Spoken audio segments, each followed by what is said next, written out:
Nepal cricket संघ अर्थात् क्यानले मलेसियामा आयोजना हुने 18 वर्ष मुनिका महिला प्रिमियर कपका लागि नेपालको 18 सदस्यीय राष्ट्रिय टोली घोषणा गरेको छ। युवा खेलाडीहरूको प्रतिभा उजागर गर्ने उद्देश्यले आयोजना हुन लागेको यो प्रतियोगितालाई नेपाली क्रिकेटको भविष्यसँग जोडेर पनि हेरिएको छ। क्यानका सचिव पारस खड्काले जारी गरेको आधिकारिक प्रेस विज्ञप्ति अनुसार यस टोलीको कप्तानी सोनी पाखरिनले गर्ने छिन्। पछिल्ला समय लगातार राम्रो प्रदर्शन गर्दै आएकी सोनीलाई टोलीको नेतृत्वको जिम्मेवारी दिइएको छ। अब उनको नेतृत्वमा नेपाली टोलीको अन्तर्राष्ट्रिय मञ्चमा उत्कृष्ट प्रदर्शन गर्ने अपेक्षा गरिएको छ।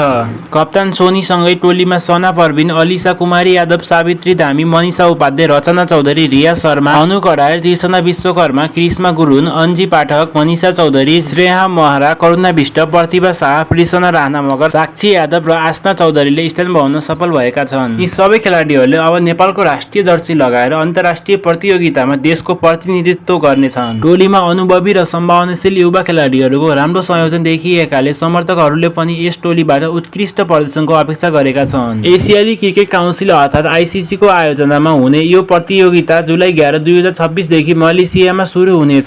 प्रतियोगितामा एसियाका विभिन्न देशका 19 वर्ष मुनिका महिला टोलीहरू बीच प्रतिस्पर्धा हुनेछ, जहाँ नेपालले पनि आफ्नो क्षमता प्रमाणित गर्ने अवसर पाउनेछ।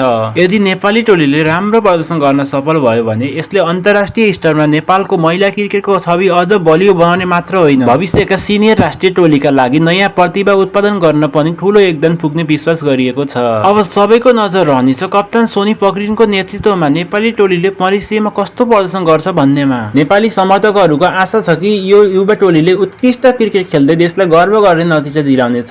तपाईलाई यो टोली कस्तो लाग्यो? नेपालले यो प्रतियोगितामा कति टाढासम्म यात्रा गर्ला? आफ्नो अनुमान कमेन्टमा अवश्य लेख्नुहोस्। यस्तै क्रिकेटका हरेक ताजा अपडेटका लागि भिडियोलाई लाइक गर्नुहोस्, च्यानललाई सब्स्क्राइब गर्नुहोस् र बेल आइकन थिच्न नबिर्सिनुहोस्। धन्यवाद। जय नेपाल, जय क्रिकेट।